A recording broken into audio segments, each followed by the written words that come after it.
Olá pessoal, tudo bem? Estamos começando uma nova fase do comentário internacional, agora sempre aos domingos, para reunir um pouco as principais notícias da semana e levar para você alguma análise de temas que nós levantamos, de notícias internacionais, que o site internacional da Amazônia faz todo dia com Durma Informado, e os destaques internacionais do fim de semana. Esta semana que passou teve vários temas interessantes, teve a questão da volta da pandemia, inclusive as diversos tipos, de variantes que começaram a aparecer, o crescimento de números, por exemplo, em Israel, no Japão. Tivemos, infelizmente, neste sábado, o terremoto no Haiti, levando cada vez mais à pobreza aquele país já tão sofrido. Mas talvez a notícia da semana, e é do dia também, trata-se da volta do Talibã no palco político do Afeganistão, trazendo sua ideologia de fundamentalismo religioso. É uma notícia importante porque isso mexe bastante no tabuleiro geopolítico do Oriente Médio, e é sempre bom a gente colocar alguns pontos importantes, sem a pretensão de esgotar o tema, mas levantar algumas questões para você em casa poder fazer suas análises, A gente precisa superar um pouco essa ideia de que o Oriente Médio é um pedaço da terra perdido, porque tem homens-bombas, porque tem terroristas. A gente precisa entender que essas coisas elas não podem ser naturalizadas, porque elas foram causadas. Para nós entendermos o avanço do Talibã agora lá no Afeganistão, que é um grupo fundamentalista islâmico, a gente precisa entender o contexto histórico. Aliás, eu recomendo, inclusive, você assistir o filme O Caçador de Pipas, ou o livro também, O Caçador de Pipas, que conta um pouco a história do Afeganistão. O filme e o livro começam antes mesmo de todos os episódios mais sangrentos no Afeganistão, mostrando que o Afeganistão, na verdade, era um país muito próspero, de bom desenvolvimento, de uma vida tranquila, e tudo isso foi rompido no contexto da Guerra Fria. É importante entender que o Talibã é um grupo fundamentalista islâmico. Não podemos identificar fundamentalismo com religião. E nem podemos identificar islâmico com árabe. Existem árabes que não são islâmicos, muçulmanos, e existem muçulmanos que não são árabes. Mas nesse caso, o Talibã é um grupo fundamentalista islâmico que leva às últimas consequências, por isso fundamentalismo, tudo aquilo que é dito no Alcorão, inclusive a questão da guerra justa, que não encontra guarida exatamente no Alcorão, mas em outros comentários que foram feitos posteriormente. Então a gente precisa entender o Talibã nessa questão, e a pretensão do Talibã, como já aconteceu no passado, é instaurar um país fundamentalista, ou seja, baseado no regime teocrático. O retorno do Talibã, portanto, remete a gente ao contexto da Guerra Fria. O que aconteceu na Guerra Fria? A disputa entre duas superpotências, Estados Unidos e União Soviética, pelo controle do mundo, por serem superpotências e querendo a hegemonia do mundo. E o interessante é que a Guerra Fria ela não acontece diretamente entre duas superpotências, mas vão acontecer em vários palcos bélicos no mundo. Um desses palcos é o Oriente Médio, justamente porque o interesse é exatamente pela energia fóssil, mais especificamente o petróleo. Então a disputa pelo petróleo, que garantiria o avanço da hegemonia, vai se dar também no Afeganistão.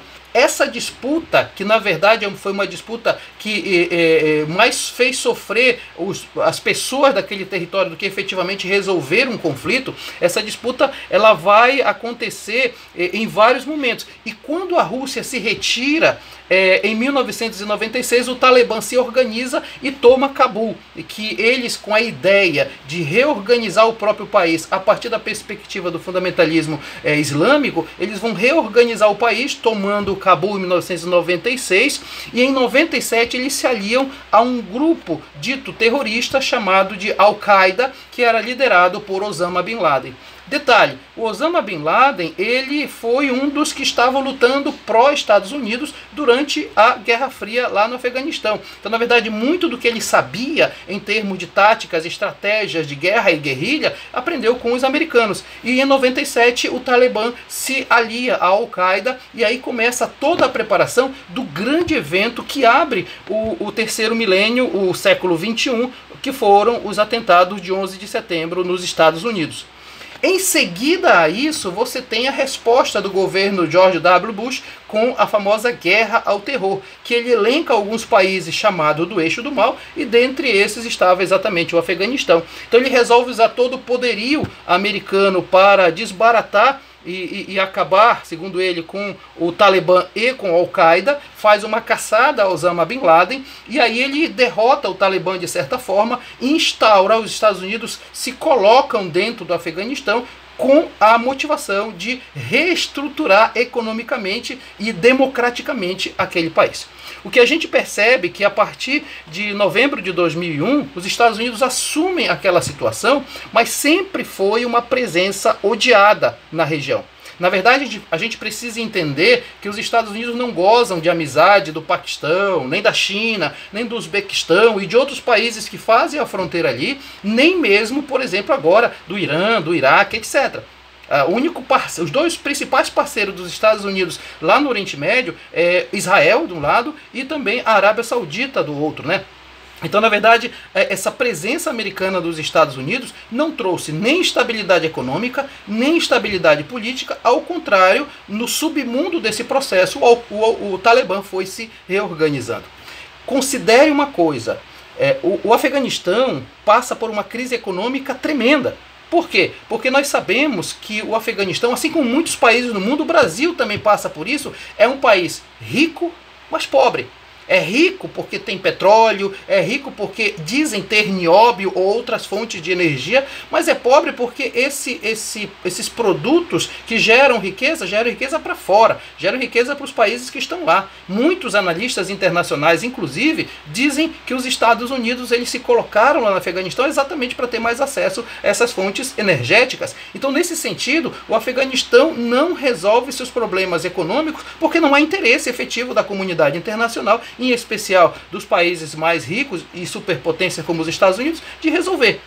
Considere-se também que nesse período da presença americana naquele país não se garantiu nenhuma estabilidade das instituições. Então nós temos um clima político profundamente preocupante lá, e isso marca a estratégia de enfraquecimento do próprio país. Recentemente, e esse foi o estopim, os Estados Unidos decidiram deixar o Afeganistão. Os analistas internacionais disseram que era perigosíssimo a saída dos americanos. Não para justificar a presença deles, mas porque aquilo que foi feito lá não resolveu o problema.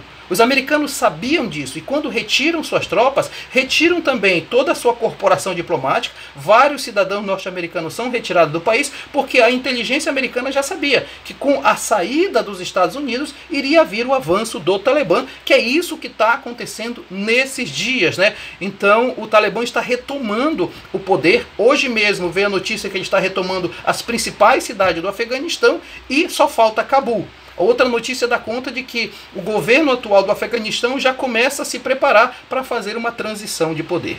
Quais são as perspectivas que nós temos? Internamente ao Afeganistão são sombrias. Vai se voltar ao regime talibã fundamentalista, que tira direitos, que segue exatamente essa ideia do Alcorão, que desrespeita as mulheres, uma série de coisas que já se viu há algumas décadas atrás, que a perspectiva é de voltar. E do ponto de vista internacional, vai aumentar o conflito ao redor do Afeganistão e, infelizmente, a pobreza vai aumentar, a dominação dos senhores da guerra vai ser mais forte. Enquanto isso, aqueles que são causadores da situação vão lavar as mãos como Pilatos. A gente, como comunidade internacional que pensa um pouco isso, não pode se deixar levar por aquela ideia de que lá só tem bandido, lá só tem terrorista, lá só tem homem-bomba. Na verdade, são pessoas que sofrem e estão à mercê dos senhores da guerra, que fazem tudo pelo dinheiro e pelo lucro. É esse o comentário internacional desta semana. A gente volta no próximo domingo